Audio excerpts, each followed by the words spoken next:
Hi parents. Um, I am trying to figure out some ways to better communicate during this difficult season. The kids are very much thrown off by the coronavirus and having to stay at home, and some of the parents are also very challenged by all of this. So I'm trying to think of some ways to make it a little bit easier for you to get your child homeschooled and for me to be able to communicate. So I thought instead of just sending you a letter, I'll go ahead and send you a video, which I'm not really used to doing these, so bear with me as I'm trying to get used to doing videos to communicate.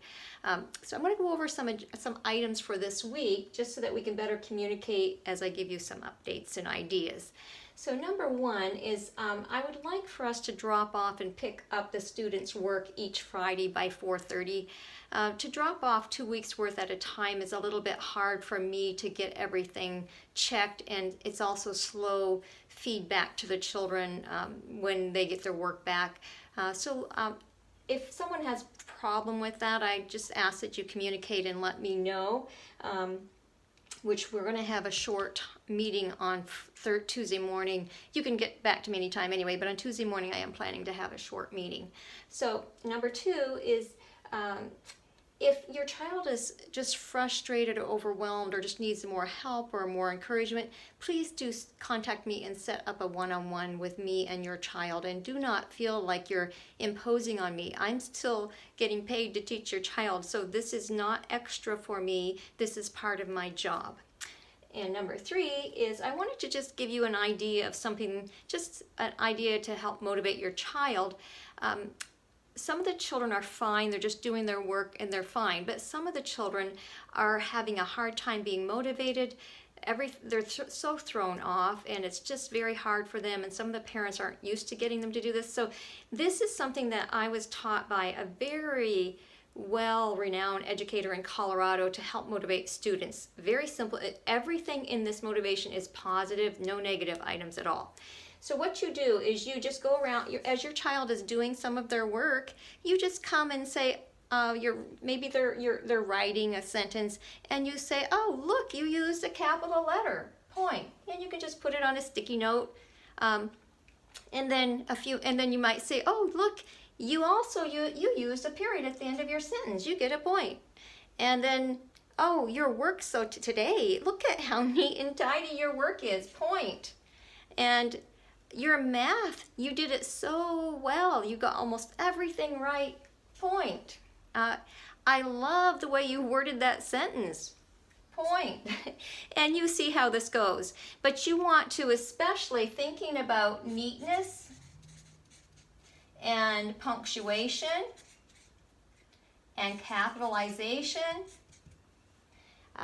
sentences that make sense. They're just plain working hard. You can use it for whatever, but neatness, punctuation, capitalization, spelling, yes, we want to use it for spelling. Look how well you spelled that word that you usually spell incorrectly. You're doing it well today. So when you spend this time focusing on these good things that they're doing and the right things that they're doing, it really can be a great motivator to most students. And you could give them, sometimes this is all they need, is earning points for some students will be more than motivation enough. They'll be excited. Otherwise, you might want to throw in a piece of candy or a sticker or something that your child would like, maybe at the end of the morning. Oh, look at how many points you earned today. That's fantastic. So it's very casual, it's easy to do, it doesn't take anything extra, so I encourage you, if your child's having trouble, encourage them with something positive. This is not a Charlotte Mason sort of thing. She doesn't really want external incentives to motivate children, but we're in a different time. Sometimes we just need a paycheck at the end of the pay period, and this is kind of like that for a child. All right, so number four, we are going to be writing a narrative story this week. I have a video teaching which I will be sending to you. I'm going to be going over this with the students in class on Zoom, but I'm finding that Zoom is not communicating very well. I think it's breaking up. Some of the kids are not hearing me clearly, so I'm going to send an independent video to you. I think my son's going to try to help me learn how to put it on YouTube. Otherwise, I'll just send it to you in an email. And then one of the options when the child is ready, after they do their planning and they're ready for their rough draft, they may dictate it to you. And you can write it down, or they could dictate it into their phone or something like that, but they can dictate it. If they dictate it to you, please make some errors when you write it out for them, because I want them to go through revising and editing. So I don't want you to write it perfectly for them. So make sure you do some misspellings and miss some punctuation, miss some capitals. Give them something to edit or to be able to revise and edit. Leave out a few words, something like that. So then number 5 is when you revise, we will be revising the rough draft. And I won't be able to do this with students. So you will need to do this when we get to this part a little bit later on this week.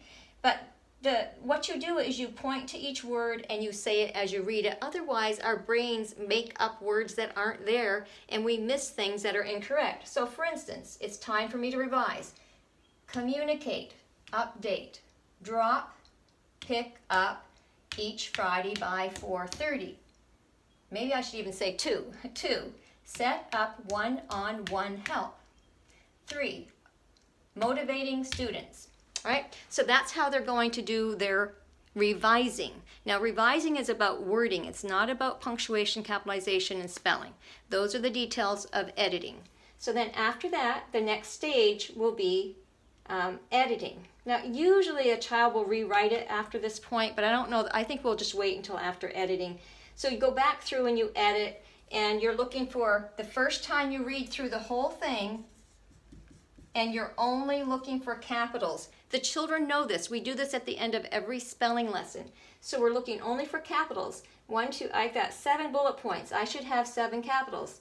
Yes, capital, capital, capital, capital, capital, capital. So when your child's reading their report, though, they're going to be reading drop, pick up each Friday by 4:30, and set, oh, we got a capital here. So make sure all the capitals are there. You're only looking for capitals for that first read. Second time, you're going to read through it again, and this time you're only looking for punctuation. That's the only focus, just focusing on correct punctuation as you read through it. And the third thing is looking for spelling. And back to revising, this is also a time where you might change up words, add nice words, fun words, whatever, add fun words. You can do that during your revising stage. And then down here, 7, I'm going to try to meet early on Tuesday at 7:45 with you to give you a chance to ask any questions about some of these things, and we can hopefully have a moment to pray together. So thank you, and have a wonderful week. Bye.